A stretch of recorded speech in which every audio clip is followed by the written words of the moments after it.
दिवसाला 10 शेतकरी आत्महत्या करतात आणि तुम्ही इथं मुख्यमंत्री महाराष्ट्र स्वाभिमानी महाराष्ट्राचे मुख्यमंत्री म्हणून तुम्ही भाषण करताना हसता आणि त्याच्यात बोलत असताना मोगम भाषण सामान्य लोकांना कुठेही काही भेटलेलं नाही। याच्यामध्ये जर आपण बघितलं तर आरोग्य व्यवस्थेमध्ये खूप मोठा भ्रष्टाचार आहे, प्रत्येक विभागामध्ये भ्रष्टाचार आहे, पण त्याच्यावर बोलून कुठेही आम्हाला दिलेलं नाही। छत्रपती शिवाजी महाराजांची आम्ही शपथ घेतले। अहो तुम्ही शपथ घेत असताल तर आत्ताच या अधिवेशनामध्ये कुठेतरी सांगायला पाहिजे होते की काय केले तुम्ही। बिनडोक प्रतिनिधित्व करणारे जे लोक आहेत माझ्या मतदारसंघातले ती येऊन इथं नेत्याला सत्ता आणून म्हणून बोलता आणि तुम्ही त्या बेंडोक व्यक्तीचं पाठिंबा देत असताल त्याच्यावरून समजून घ्या की काय लेवल झाली आजच्या राजकारणाची। माझ्यासोबत राष्ट्रवादीचे आमदार रोहितदादा पवार आहेत। दादा, आज अधिवेशनाचा शेवटचा दिवस आहे, काय मिळालं महाराष्ट्राच्या जनतेला, तुमच्या काय अपेक्षा होत्या, हे दोन प्रश्न तुम्हाला एकत्रित विचारतो। महाराष्ट्रातल्या जनतेला काय मिळालं तर भोपळा मिळाला, बाकी काय मिळालेलं नाही। तुम्ही जर बघितलं तर शेतकऱ्यांच्याबद्दल चर्चा झाली नाही। अवकाळी मध्ये नुकसान झालं, शेतकऱ्याला कशी मदत देणार, NDRF चे निकष आहेत त्याच्या किती पटीने मदत दिला हे सांगितलं नाही। दुष्काळाच्या बाबतीत तुम्ही मदत काय देणार आहात, दुधाचा प्रश्न कसा सोडवणार आहात, जे विद्यार्थ्यांकडून 1000 रुपयाची वसुली करतात त्याबाबत तुम्ही काय करणार आहात। त्याचबरोबर MPSCच्या परीक्षा ह्या ॲड या लोकसभेचं आचारसंहिता लागण्याच्या आधी तुम्हाला काढायचे, पोलीस भरतीची असेल, सरळची असेल, आरोग्य असेल, तर ह्या सगळ्या ॲड तुम्ही कधी करणार ह्याच्याबद्दल कुठेही बोललं गेलं नाही। बेरोजगारीचा मुद्दा, जे प्रोजेक्ट इथून गुजरातला गेलेत नाही तर नवीन प्रोजेक्ट आपल्या राज्यात येत नाही त्याबद्दल तुम्ही काही बोलत नाही। महिलांच्या सुरक्षिततेबद्दल तुम्ही काही बोलत नाही। म्हणजे चर्चा सामान्य लोकांच्याबद्दल न होता चर्चा उगाच म्हणजे मुख्यमंत्री साहेबांचं भाषण जर तुम्ही दोन्ही ऐकलं, एक तर शेतकऱ्यांमधनं भाषण करत असताना ते मध्ये आधी हसत होते, म्हणजे शेतकऱ्याला अडचणी, शेतकरी तिथं आत्महत्या करतोय, दिवसाला 10 शेतकरी आत्महत्या करतात आणि तुम्ही इथं मुख्यमंत्री महाराष्ट्र स्वाभिमानी महाराष्ट्राचे मुख्यमंत्री म्हणून तुम्ही भाषण करताना हसता आणि त्याच्यात बोलत असताना मोगम भाषण, म्हणजे पूर्वी जे भाषण केलं तेच आत्ता जर तुम्ही करणार असाल म्हणजे तेच भाषण, दिवस वेगळा आणि सामान्य लोकांच्या हातात तर काय तर भोपळा, अशी परिस्थिती या सरकारमध्ये झाली। त्यामुळे सरकारकडनं सामान्य लोकांना कुठेही काही भेटलेलं नाही। याच्यामध्ये जर आपण बघितलं तर आरोग्य व्यवस्थेमध्ये खूप मोठा भ्रष्टाचार आहे, प्रत्येक विभागामध्ये भ्रष्टाचार आहे, पण त्याच्यावर बोलून कुठेही आम्हाला दिलेलं नाही। मराठा आरक्षणासाठी मराठा बांधव महाराष्ट्रातून मोठ्या आशेने बघत होते की मुख्यमंत्री साहेब कुठली तरी मोठी घोषणा करतील, मात्र ते फेब्रुवारीवर त्यांनी ढकललंय।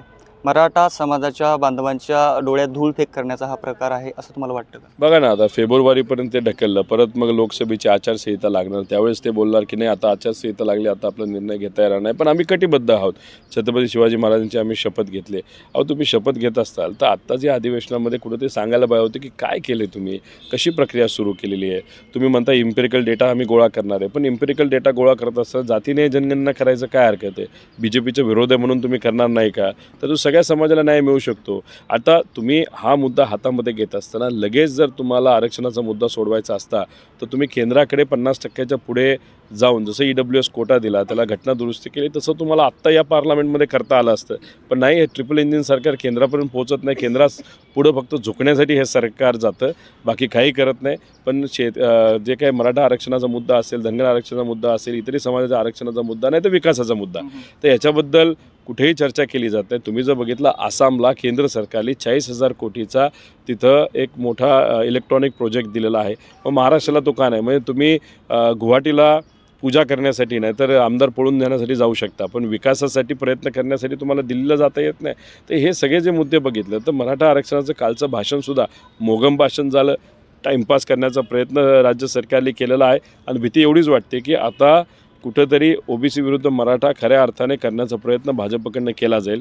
2019चं लोकसभेचं इलेक्शन होण्यापूर्वी 2018ला कोरेगाव भीमा झालं, इलेक्शन झाल्यानंतर प्रत्यक्षामध्ये मतं जे विभाजन झालं त्याचा फायदा हा भाजपला झाला। आता दुर्दैवाने म्हणा नाही तर योगायोगाने लोकसभेचं दुसरं इलेक्शन 2024चं डोळ्यासमोर आलं की लगेच आता मराठा विरुद्ध OBC सुरू झाला। आता ह्याच्या मागे कोण आहे? सरळ राजकीय शक्ती असं म्हणायचं 100% असेल। बीडमध्ये जो वाद निर्माण झाला, पोलीस 6-6 तास काय करत नाही, तो अधिवेशनात उत्तर देत असताना संदीपभैया क्षीरसागरांना खोटं बोलता आणि मग अशा पद्धतीने तिथं जर बघितलं तर पोलीस ऐकत नसल्यामुळे आणि तिथे गुन्ह्याचा वापर केल्यानंतर सत्तेत असलेल्या लोकांचं पाठबळ होतं ना, त्यांना काय करायचं होतं तर OBC विरुद्ध मराठा करण्याचा होता। आता तुम्ही जानेवारी महिन्यामध्ये बघा, भीती वाटते, ते कुठे थांबवलं पाहिजे। आता तिथं मुख्यमंत्री साहेब बोलत असताना सांगितलं ना OBCला कुठे हात लावणार नाही, आता उद्या जाऊन जर भुजबळ साहेब परत काहीतरी बोलायला लागला, आरेला कार्य होत गेलं तर वातावरण अजून बिघडत जाणार, चिघळत जाणार। आणि त्याचा राजकीय फायदा घेऊन जर BJP सत्तेत येणार असेल तर जे काही संतांनी टिकवलं आहे, जे काही थोर व्यक्तींनी टिकवलं आहे, एकता, समानता, बंधुभाव, हा सगळा उद्ध्वस्त होईल आणि महाराष्ट्राची जी खरी ताकद आहे, वारकरी संप्रदायाची खरी ताकद हे उद्ध्वस्त करण्याचा प्रयत्न भाजपकडनं केला जातो आहे. तुम्ही पश्चिम महाराष्ट्र, मराठवाडा आणि विदर्भ असा 800 किलोमीटर पायपीट केली, उन्हातानामध्ये संघर्ष यात्रा. तुम्हाला काय महाराष्ट्रात चित्र पाहायला मिळालं? महाराष्ट्रातले तमाम नागरिक संघर्ष करत आहे. कुणी व्यावसायिक दृष्टिकोनातून करत आहे, कुणी बेरोजगारीचा मुद्दा घेऊन करत आहे, कुणी शेतकरी म्हणून करत आहे, कुणी माता भगिनी करत आहे, कुणी एकल महिला करत आहे. पण त्यांचे मुद्दे या अधिवेशनामध्ये बोललेच जात नाही. खरं तर मी इतका भावनिक झालो होतो की मला मुद्दे बोलायचे होते. गेल्या 7-8 दिवसामध्ये मला बोलण्याची फक्त 3 वेळा संधी दिली. म्हणजे या 800 किलोमीटरचा प्रवास केल्यानंतर, लोकांच्या अडचणी जाणून घेतल्यानंतर माझ्या मनामध्ये अशी एक इच्छा होती की हे सगळे मुद्दे मांडण्यात यावे आणि सरकारकडे सुटावेत. बोलून दिलं जात नव्हतं. माझं मन मला खातं आहे की लोकांना एवढ्या अडचणी आहेत आणि अधिवेशनामध्ये आमदार म्हणून आम्हाला एवढी ताकद असतानासुद्धा हे सरकार आम्हाला बोलून देत नाही. सरकार त्याच्यावर चर्चासुद्धा करते, आम्हाला बोलून देत नाही. विषय सोडा, पण निर्णय तरी तुम्ही घ्या. पण निर्णय तुम्ही घेत नसाल तर हे सरकार फक्त खुर्चीसाठी आहे, हे सरकार फक्त पदं मिरवायसाठी आहे आणि हे सरकार फक्त भ्रष्टाचार करण्यासाठी आहे, बाकी काही नाही. तुमच्या या संघर्ष यात्रेची खिल्ली उडवली गेली, टिंगल केली गेली. यामध्ये अजितदादा पण बोलले की ज्यांनी आयुष्यभर संघर्ष नाही केला असं त्यांची भाषा वापरली. त्यांच्या या सर्व म्हणजे विटकरी असतील, अजितदादा असतील, गोपीचंद पडळकर असतील, यामध्ये अजितदादासुद्धा होते. कुणाची टीका तुम्हाला जास्त लागली?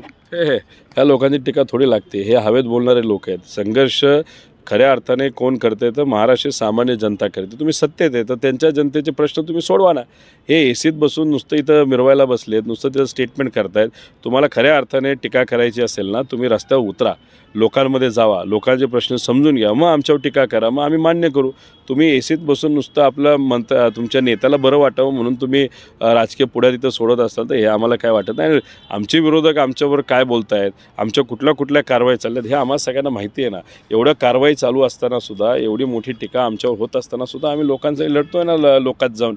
तर मग त्याच्यामागे कुठेतरी विचार आम्ही टिकवण्याचा प्रयत्न करतो आहे. आम्ही जर घाबरलो असतो तर सत्तेत गेलो असतो. हे घाबरून सत्तेत जाऊन बसले, विचार सोडून दिला. आम्ही न घाबरता आता लोकांबरोबर आहोत. म्हणजे कुठेतरी विचार महाराष्ट्राचा, महाराष्ट्र धर्माचा विचार टिकावा यासाठी प्रयत्न करत आहोत. त्यामुळे हे जे काही छटरफटर टीका आमच्यावर केली जाते त्याला आम्ही काही महत्त्व देत नाही. वेगवेगळे अजितदादा तुमचं कौतुक करायचे की माझा पुतण्या जामखेड मतदारसंघामध्ये गेला, तिथं निवडून आला. आता तेच अजितदादा म्हणतात ते आयुष्यभर त्यांनी संघर्ष पाहिला नाही, अशी टीका केली. तुम्हाला वाईट वाटलं का? नाही, वाईट याच्यासाठी वाटलं की माझा संघर्ष त्यांनी स्वतः बघितला. व्यावसायिक दृष्टिकोनातून संघर्ष खूप मोठ्या प्रमाणात मी केलेला आहे. म्हणजे असा काही काळ होता की पगारसुद्धा देता येत नव्हता आणि अशा परिस्थितीतून कंपनी बाहेर काढणं हे तसं सोपं नव्हतं. बँका उभ्या करत नव्हत्या. आता मी व्यावसायिक दृष्टिकोनातून अडचणीत असणारी कंपनी गेल्या 15 वर्षामध्ये ती बाहेर काढली. हा संघर्ष त्यांनी बघितला. मी व्यावसायिक दृष्टिकोनातून आधी सेटल झालो, व्यवसायात आधी होतो, नंतर राजकारणात आलो. आता मी अजितदादांबद्दल बोलणार नाही, पण काही लोक राजकारणामध्ये सेटल झाले, मग व्यवसायामध्ये आले आणि त्यांना व्यवसायामध्ये कुठेही अर्थकारणीची अडचण नाही आली, कुठेही त्यांना निधी कुठं कमी पडला नाही. वेगवेगळ्या गोष्टी असतील त्याच्यावरून तुम्ही समजून घ्या की संघर्ष कुणी केला आहे. आम्ही खऱ्या अर्थाने जे सामान्य लोक संघर्ष करतो तसा संघर्ष केला आहे. फक्त पवार कुटुंबातला असल्यामुळे लोक आम्हाला वेगळ्या दृष्टिकोनातून बघतात. आणि जे नेते पहिले राजकारणात आले नंतर व्यवसायात आलेत त्यांच्या संघर्षाबद्दल बोलायचं असेल तर फायली अनेक आहेत, त्याच्यावर आपण चर्चा करूया. रोहितदादा हे विद्यार्थ्यांच्या प्रश्नावर आक्रमक होतात, त्यांना न्याय मिळवण्यासाठी प्रयत्न करतात. मात्र दुसऱ्या बाजूला अजितदादा हे PhDच्या विद्यार्थ्यांना म्हणजे काय दिवे लावणार आहे? तुम्हाला काय सल्ला असेल अजितदादांना तुम्हाला यावर? मी सल्ला बिल्ला देण्या एवढा मोठा नाही. फक्त एकच आहे की आमदार म्हणून सुद्धा आणि मंत्री म्हणून सुद्धा तुम्ही अधिवेशनामध्ये जे दिवे लावता, म्हणजे जो निर्णय घेता, त्यानंतरच गरिबाच्या घरामध्ये एखादा दिवा पेटू शकतो. त्यामुळे चांगल्या दृष्टिकोनातून तुम्ही दिवे लावा अधिवेशनामध्ये, तरच गरिबाला फायदा होणार आहे. तुम्ही वक्तव्य करत असताना जर गरीब मुलांवर बोलत असाल त्याचा निषेध आम्ही करतो आणि मी त्याचा निषेध आधीसुद्धा केला आहे आणि ह्याच्या पुढेही करेल. जेव्हा एखादा सामान्य कुटुंबातला व्यक्ती आपल्याबद्दल बोलतो नाही तर त्याच्या विरोधात तुम्ही बोलता, तर माझं असं म्हणणं आहे की तो व्यक्ती कोण, सोम्या गोम्या का असेना, काय फरक पडतो आहे, पण शेवटी गरीब आहे. आणि गरिबाबद्दल तुम्ही जर सत्तेत असताना, पदं असताना, तुमच्याकडे अर्थगाथा असताना तुम्ही जर अशा पद्धतीने खालच्या लेवलला जाऊन बोलत असाल ते कोणालाही मान्य होणार नाही. खरं तर आश्चर्य वाटलं की दादा हे कसे बोलले, पण बोलले, त्याचा निषेध मी करतो. तुमच्या मतदारसंघातील MIDCचा प्रश्न आहे, त्यावर प्रश्न विचारले माध्यम प्रतिनिधींनी, तेव्हा ते म्हणाले की जसं राम शिंदे म्हणतील तसं होईल. म्हणजे राम शिंदेंच्या मी पाठीशी आहे असं त्याच्यातून आहे ना. आता राम शिंदे नेहमी प्रयत्न करत आहेत की MIDC होऊ नये, म्हणजे गरिबाचं नुकसान व्हावं. त्यांनी जर MIDC अडवली नसती तर आत्तापर्यंत एका मोठ्या कंपनीचं भूमिपूजन झालं असतं. जागा निवडत असताना बऱ्यापैकी सर्वे करून ती जागा निवडली. तिथं मोठे नॅशनल हायवे आदरणीय गडकरी साहेबांच्या मदतीने आपण आणलेले आहेत. त्याच्याचबरोबर माझ्याकडे फॉरेस्ट एरिया खूप मोठा आहे, 1000 एकराची MIDC आहे आणि तिथं मोठ्या कंपन्या येऊ शकतात, फॉरेस्टची अडचण तिथे येणार नाही. दुसरीकडे तुम्ही MIDC शिफ्ट केली तर तिथं गोडाऊन सोडलं तर दुसरं काय होणार नाही. आता ह्या सगळ्या गोष्टी ज्या व्यक्तीला जर कळत नसतील त्या व्यक्तीला आपण काय म्हणणार, तर बिनडोक म्हणणार.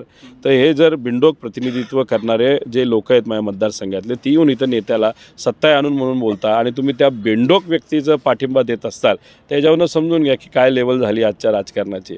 तर मी जर चुकीचं बोलत असेल तर मी चुकीचं असं तुम्ही सांगा, पण एखादा व्यक्ती फक्त कुठल्या तरी एखाद्या मोठ्या पक्षाचा आहे आणि त्या पक्षाचं तुम्ही ऐकता म्हणून तुम्हाला त्याचं ऐकावं लागतं, याच्यावरूनच समजून येतं की त्यांची आजची अजितदादांची परिस्थिती काय आहे. शेवटचा प्रश्न आहे, नवीन वर्ष येते, अजितदादांना आणि तुम्हाला सोडून गेलेल्या आमदारांना कशा शुभेच्छा द्याल? स्वतःबद्दल विचार न करता सामान्य लोकांबद्दल करावं, महाराष्ट्र धर्म टिकावा, पुरोगामी विचार टिकावा, यासाठी प्रयत्न सगळ्यांनी करावे आणि त्याच्यामध्ये तुमचाही सहभाग असावा अशी विनंती इथं मी करतो. आमच्याशी बोललात, धन्यवाद.